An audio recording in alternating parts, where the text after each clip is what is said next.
দ্রুত গতিতে আসা বাসের সঙ্গে সিএনজি অটোরিকশার মুখোমুখি সংঘর্ষে ঘটনাস্থলেই প্রাণ হারিয়েছেন ৫ জন, যার মধ্যে রয়েছেন ওই সিএনজি অটোরিকশার চালক ও এক নারী। এ ঘটনায় গুরুতর আহত হয়েছেন আরও একজন।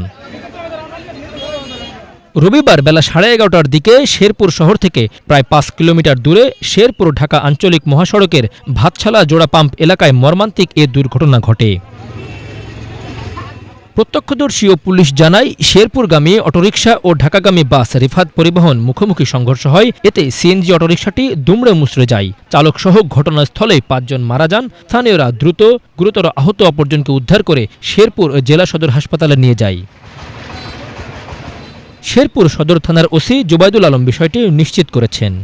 ঢাকা মহাসড়কের ভাতশালা ইউনিয়নের উত্তর সাপমারি গ্রামের ভাতশালা পল্লী বিদ্যুৎ উপকেন্দ্রের সামনে ঢাকামুখী রিফাত একটি বাস এবং শেরপুরমুখী একটি সিএনজি মুখোমুখি সংঘর্ষ হয়।